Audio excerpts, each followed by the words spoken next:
Assalamualaikum warahmatullahi wabarakatuh.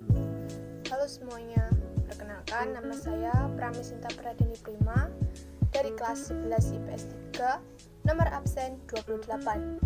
Hari ini saya akan menjelaskan tentang peristiwa Perjanjian Rumroyen. Apa sih yang akan kita bahas mengenai Perjanjian Rumroyen? Yang pertama, of course, latar belakang Perjanjian Rumroyen. Yang kedua, isi Perjanjian Rumroyen. Dan yang ketiga, dampak Perjanjian Rumroyen.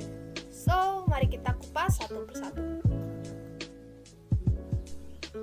Perjanjian Rumroyen merupakan salah satu rangkaian perjanjian yang dilakukan bangsa Indonesia setelah Perjanjian Linggarjati dan Perjanjian Renville.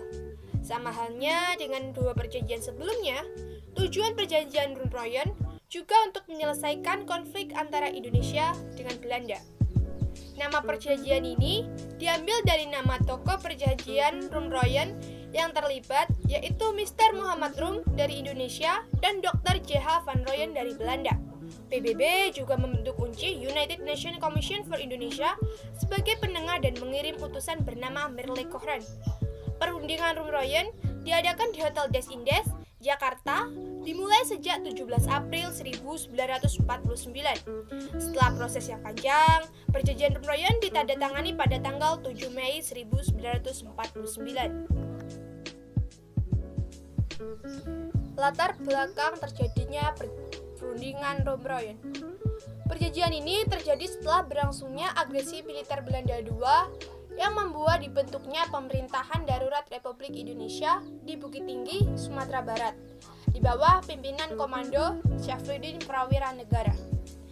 Latar belakang terjadinya perundingan Rumroyen pada tanggal 7 Mei 1949 adalah sebagai usaha lanjutan untuk mempersatukan atau mendamaikan dua pihak yang saling berperang, yakni Indonesia dan Belanda. Perundingan Rumroyen diwakili oleh kedua delegasi, yaitu Mr. Muhammad Rum dari Indonesia dan Dr. J.H. van Rooyen dari Belanda. Isi Perjanjian Rumroyen.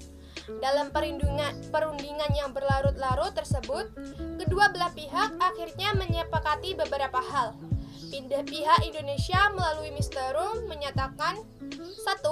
Mengeluarkan perintah kepada pengikut-pengikut Republik yang bersenjata untuk menghentikan perang gerilya.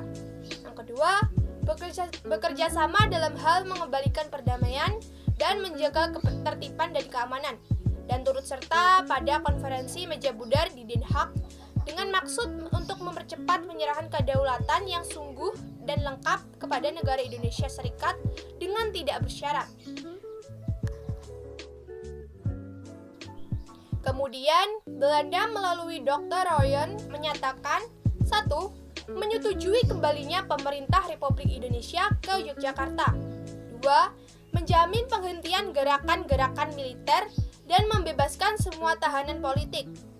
3. Tidak akan mendirikan atau mengakui negara-negara yang ada di daerah yang dikuasai Republik Indonesia sebelum tanggal 19 Desember 1949 dan tidak akan meluaskan negara atau daerah dengan merugikan Republik.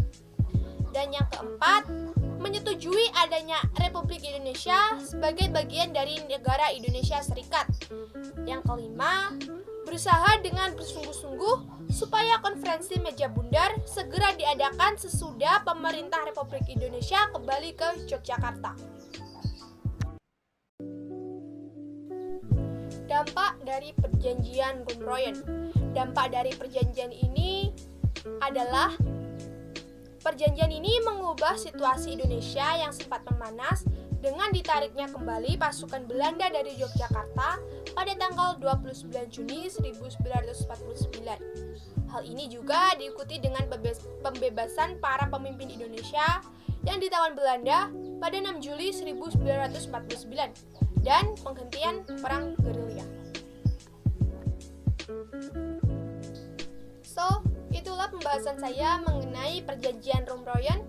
Jika ada salah kata, mohon dimaafkan. Wabillahi taufiq wal hidayah. Wassalamualaikum warahmatullahi wabarakatuh. Have a nice day, everyone.